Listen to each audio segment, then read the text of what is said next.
odvajati od dojke, nego uvijek ćemo pustiti da dijete samo pusti dojku, dakle da je ono zadovoljno i sito.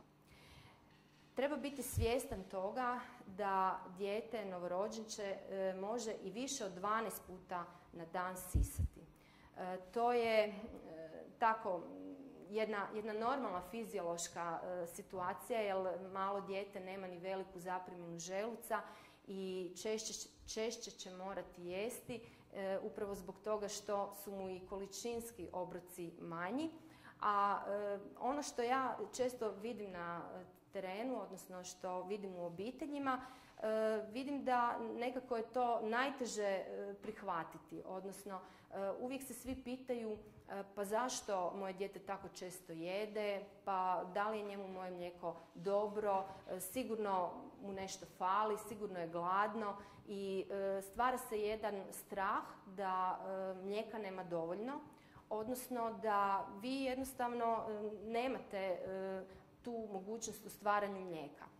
Ono što je najlošije u tome svemu je što može se dogoditi i najčešće se događa da u obitelji nema dovoljno podrške na način da su svi u obitelji zabrinuti i da vide da je stalno dijete na prsima, a da se boje da vi doista nemate dovoljno mlijeka i još vam ljuljaju to vaše samopouzdanje. To je u biti najveći problem, upravo to neznanje, i zato bi bilo dobro i čak i potrebno da i cijela obitelj bude sa tim svim upoznata, sa tom cijelom fiziologijom produkcije mlijeka. Ali evo, ja sam sretna što ste ovdje zajedno sa svojim partnerima, većinom, i što oni to čuju, tako da će imati iste informacije kao i vi i da će vam biti podrška u tome, znači da vam neće ljuljati samopouzdanje, nego će vas podržati u tome.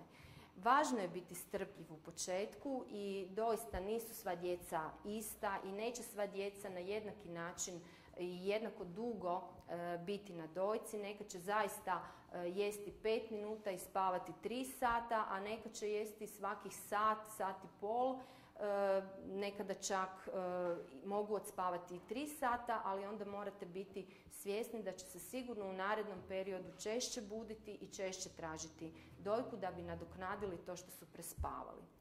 Tako da, evo, to je najčešći nekakav problem koji ja susrećem u svome poslu i teško je nekada meni osobno objasniti upravo takvu normalnu fiziološku situaciju, jer mi koji dolazimo vama u kućne posjete, dakle patronažna služba, na neki način nismo stalno sa vama.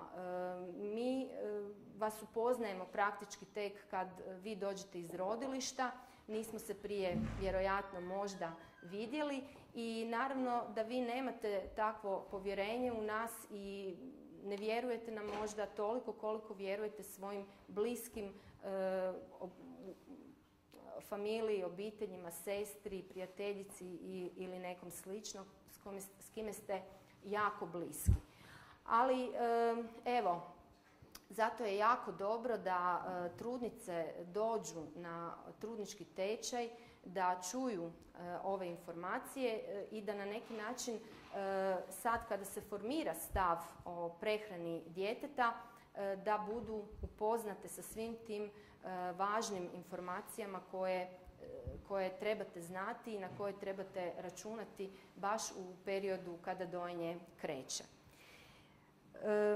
Važno je prepoznati glad kod djeteta. Znači, kako ćete vi vidjeti da je dijete gladno i znati kada ćete ga staviti na dojku.